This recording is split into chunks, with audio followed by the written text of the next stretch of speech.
And now I'll invite our poets to come up.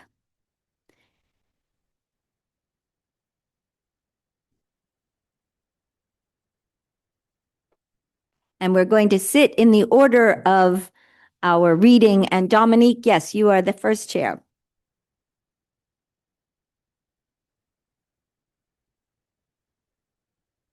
Kelly, too.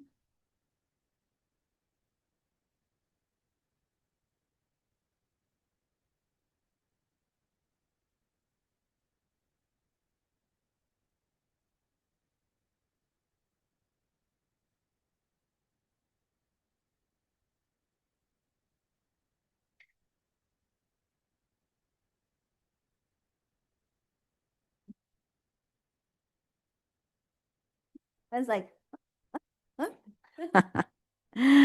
Okay.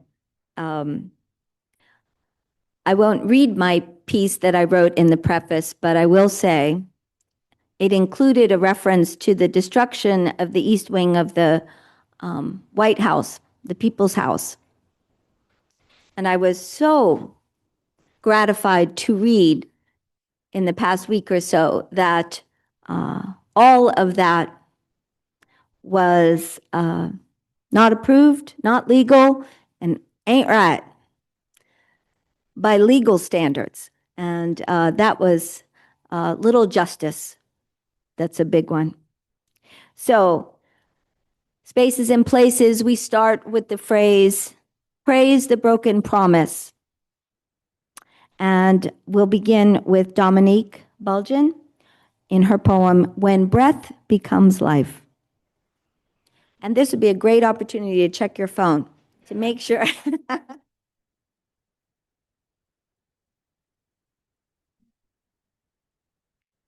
When breath becomes life. Grown in preparing for your first breath, my lungs staggered, faltered, lurched, collapsed. Lungs collapsed, grasping you, the being becoming within me, would take an initial breath. Initial inhale between my first and last. I wait to exhale, longing for control. Longing for control, the comfort of knowing who I am is faux armor in life's chaos. Amid the chaos, I too am cocooned in the spirit of transformation. In the spirit of change, I am made over and anew. I breathe freely as time slows, time hastens. My memento mori, growing and preparing for your first breath. Thank you.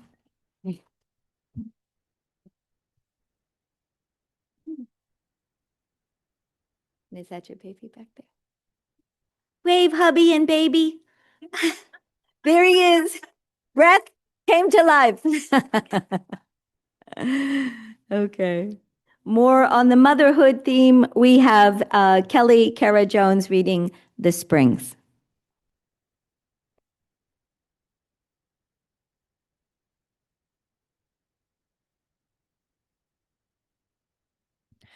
The Springs, 10 Steps to Reclamation, $69. 1. Exfoliation. Scented salt scrubs off bus exhaust and street piss, replaced with rosemary and eucalyptus. I breathe deep and chlorine pierces. The windows are lined with fake greenery. I pine for the forest. 2. Tepidarium. We meet and slip into the nearest pool. Lazy water swirls around red skin, curves freed of little hands.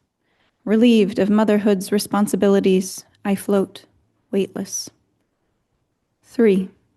Caldarium. Descending into rising heat, I remember when we paid no mind to the tiled floor of a rest stop family bathroom. Outside were frozen lakes and salt-slushed roads, but we were young and hot, hot, hot. 4. Cold plunge.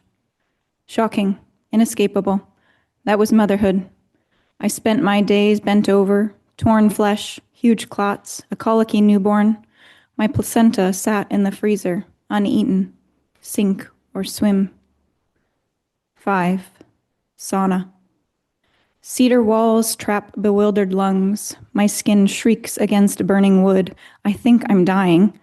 That's how we got our yellow 70s sofa. Someone died. We bared skin and soul, alive, alive, alive. 6. Cold plunge. Gasping, treading. Matrescence sums up the beauty, the velocity, the death of ripping forth a new being. Each morning I chanted, "Be a good mom," then sank, drowned, waited day after day. 7. Steam. Groping our way through scorching fog, graduation brought liberation. How did we keep getting pregnant? It was the Catholics. Enraptured, we made love, love, love. 8. Cold plunge. Fully immersed, no boundaries. I tandem nursed toddler and baby while brushing the teeth of a kindergartner. Drained breast milk insanity, a mother's baptism. 9. Tepidarium. The water is as hesitant as my steps onto the plane to get here. The responsibility to one another oft forgotten. It's been 8 years since we've looked at each other. Really looked. 10. Rest and rehydrate. Gingerly, we step from the pool, wrap up in terry cloth towels. Eyes lingering over teacups, we sip in silent conversation. Outside, the morning sun streams through ginkgo trees. Golden leaves reclaim littered streets.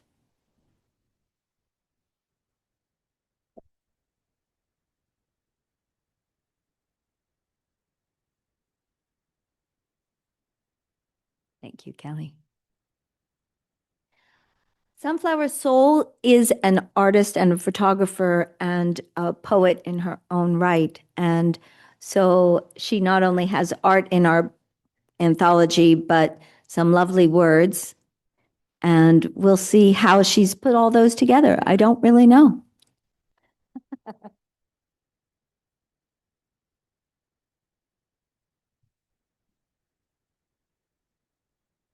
Hello.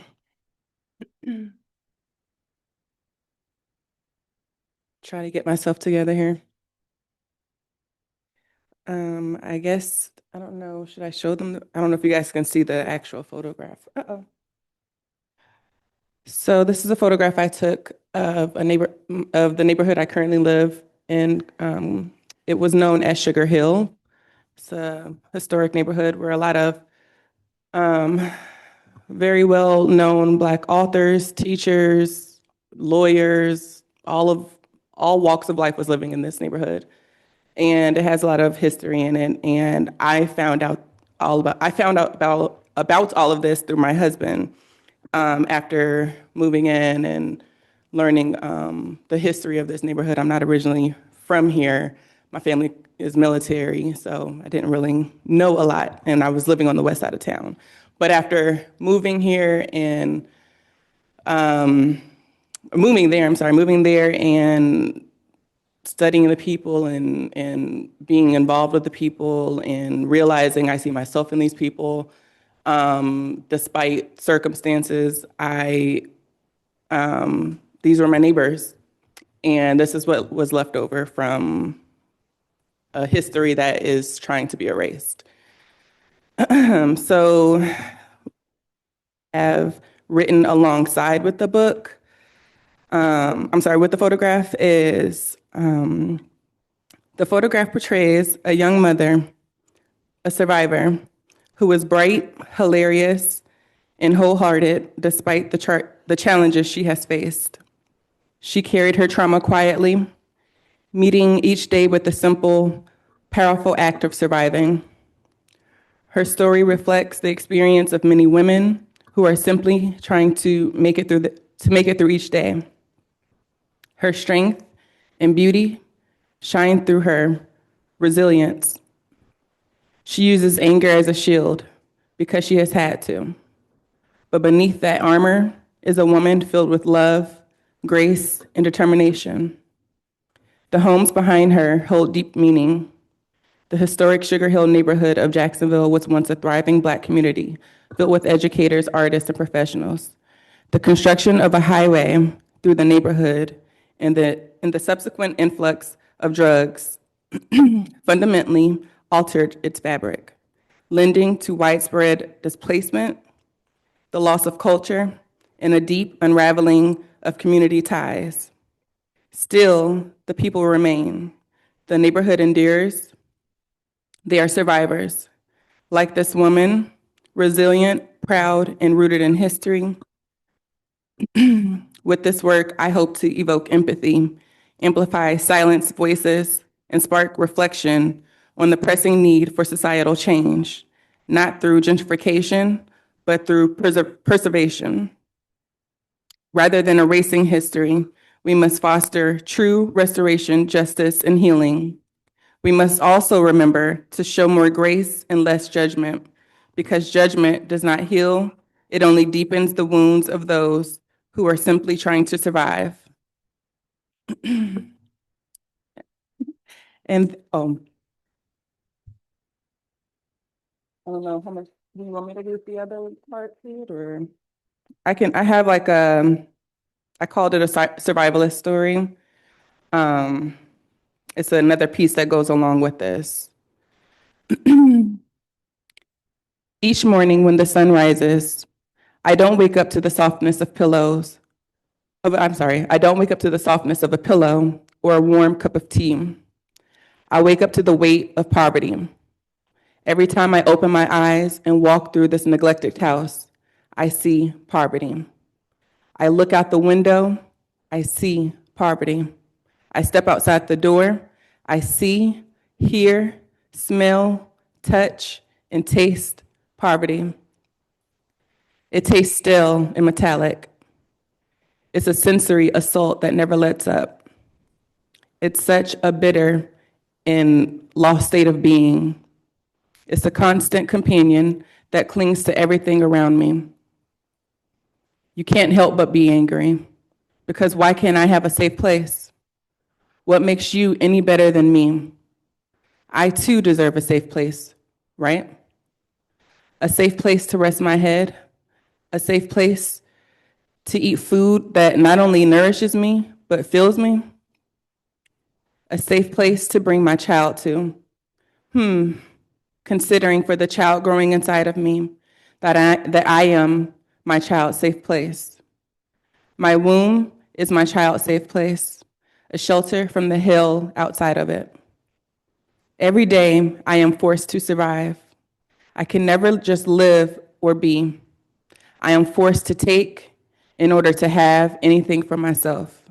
People look at me and judge, not knowing my story, my pain, or my struggles. How dare they?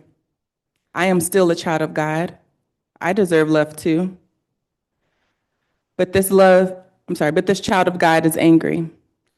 I hate this world for the greed and injustice it brings. The moment I have something for myself, the world takes it from me. Other people who are also trying to survive take from me. I can't keep food or clothes for too long before they were taken. Now I'm left without. The government takes from me. They take what little money I receive. They've taken my children. They have even taken my body and put it in cages. They take my freedom and my peace of mind. Peace is hard to come by, but peace is hard to come by in the midst of poverty. So I found a safe place in survival. I'm simply just existing in difficult circumstances at this point, because where else can I go? I don't have the luxury of security. My anger is a tool I use to survive poverty. Poverty and trauma go hand in hand. You won't find one without the other. So how dare they judge me for navigating trauma while also dealing with poverty? My safe place is survival, and I will use every tool I need to survive this world.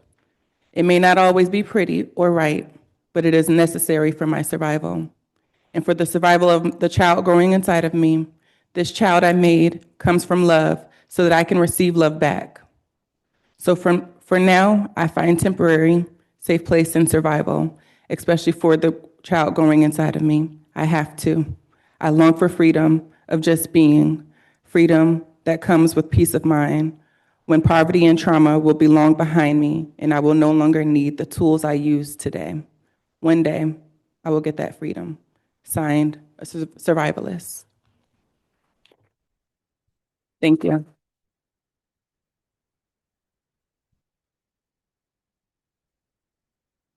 And that's a survivalist story.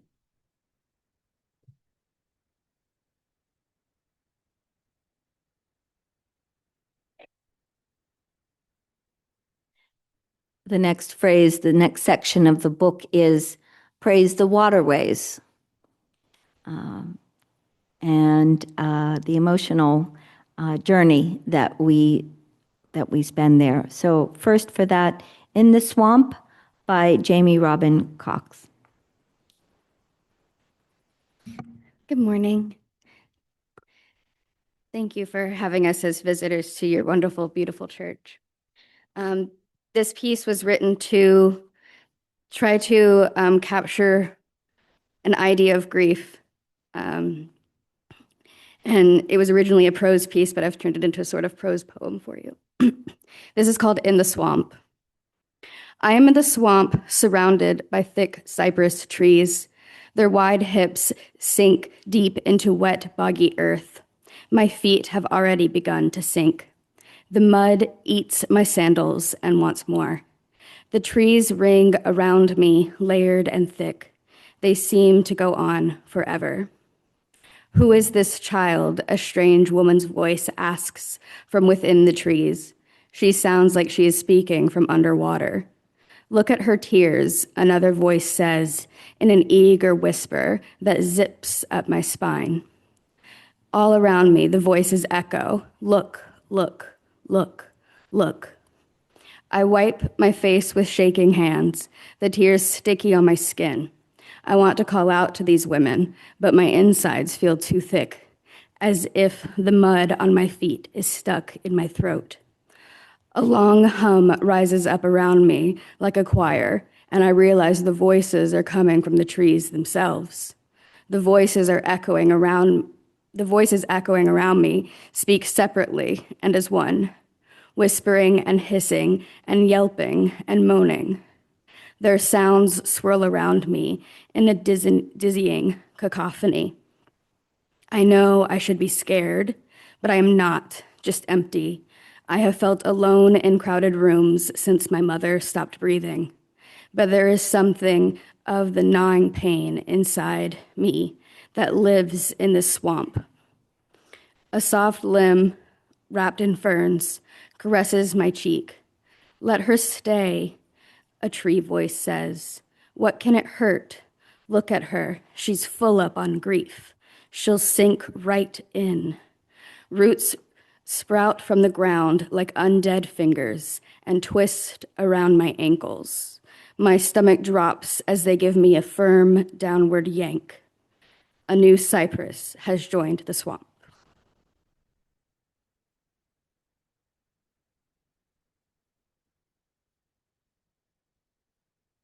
And that's In the Swamp by Jamie Robin Cox.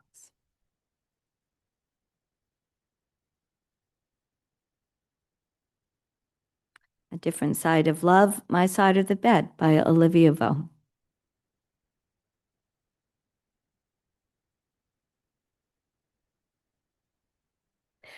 My side of the bed is always on the right. It's the side that I like, no matter what. Even in faraway hotels, it is mine. I turn and lean into my husband's side.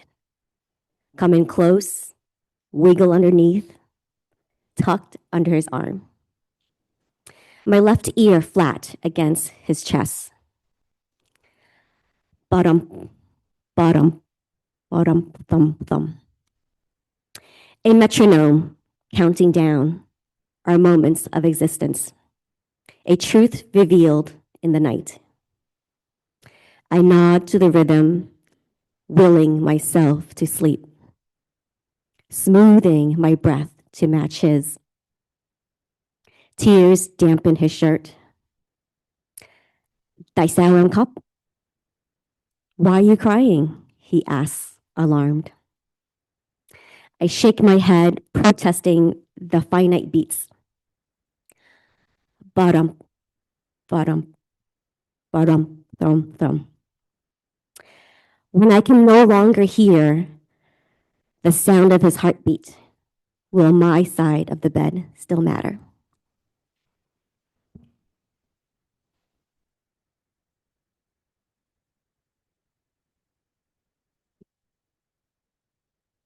And that's My Side of the Bed by Olivia Vo.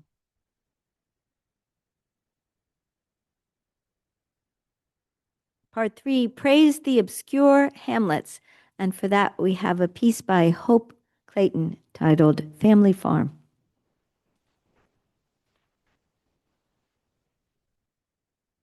This is just a very simple poem that I wrote a long time ago and lost and tried to reconstruct. And most of it's in this book, and then I remembered some more of it. So here you are, just as something always pulls me back to home. These pieces kept pulling back to me. By every limb and tree I call a truce, thinking I'll one day come home to the wheat and the locust hum, haze of sun over fat, summer-heated fields, and gaze by night at the soybean plants, spaced neatly in rows, while the turnpike glows, roars behind Stomp's old orchard. In the backyard, 2 willows, diseased, crawling with bugs, still the easiest to climb while air and locusts tease the bone.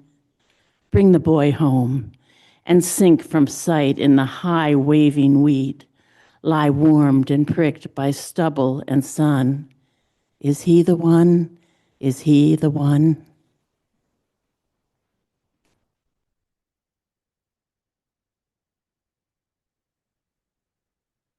And that's Family Farm by Hope Clayton.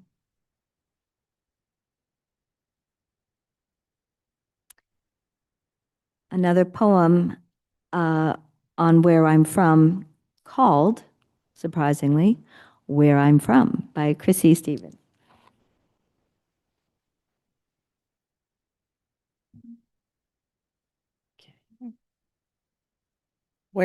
Thank you, everyone. Good morning. Where I'm from. I am from Kitchen Witches, from Liquid Gold and Comet. I am from a brick ranch house smelling faintly of cigarettes, white walls, wooden furniture, English words pronounced with an accent. I am from a tiny tangerine tree in the backyard and 3 sisters peeling tart fruit every Easter. I'm from Noche Buena and asking too many questions, from Tantanelli and Pilaruca. I'm from tending toward the melodramatic and eating half the word in Spanish before it's even spoken. From don't bring shame to the family and bad people always win. I'm from all things visible and invisible, Catholic Mass on Saturdays, and everything's all right on Sundays. I'm from Tampa people and crazy tias with odd gifts, scachata and fish pie. From selling the family business and not getting full price. An English grandfather collecting shrapnel left by Zeppelins, while his German father carved soup bones in an internment camp.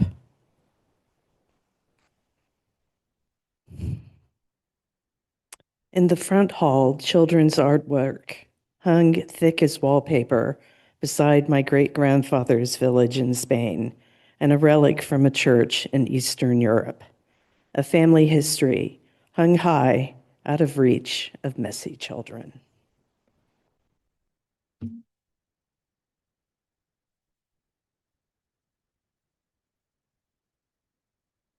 Where I'm From, Chrissy Stevens.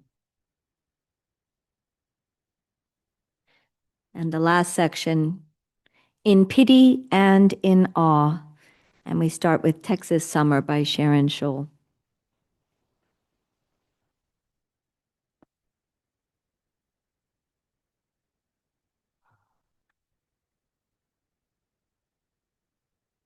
The sign warns low water crossing, where the Guadalupe puddles ankle deep across the road.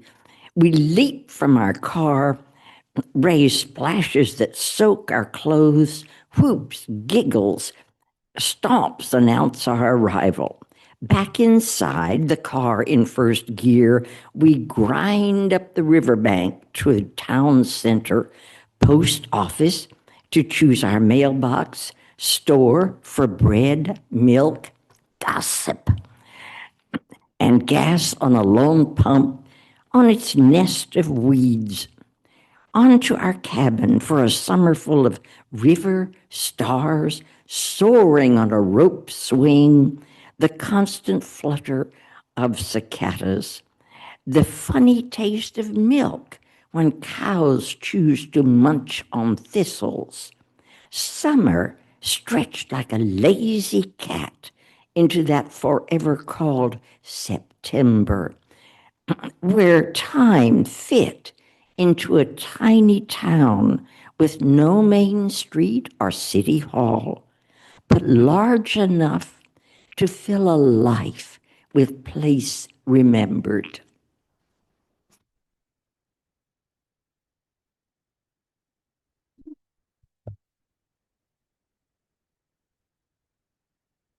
Texas Summer, Sharon Scholl.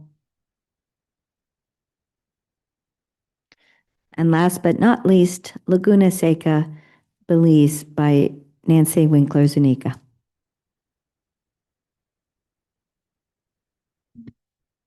Thank you, everybody. And if you know your Spanish, there's kind of a double meaning to the title here. Okay.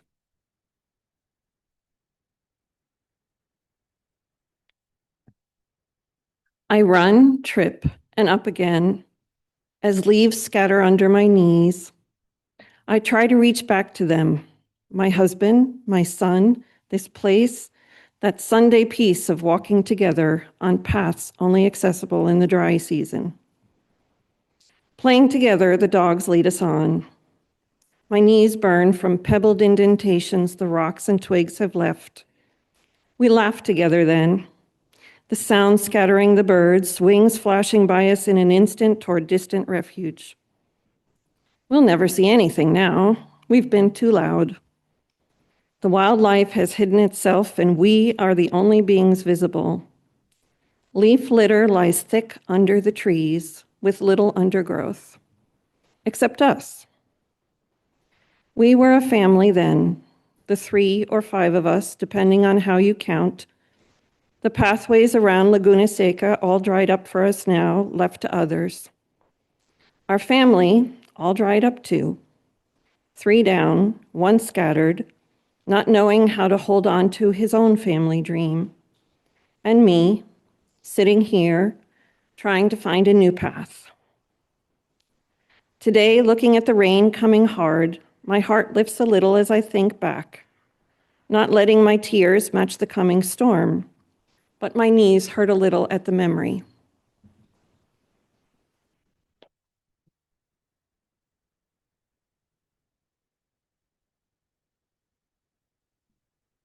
And that's Laguna Seca, Belize by Nancy Winkler Zuniga. And now I'll chime for all of them. And for all of you listeners.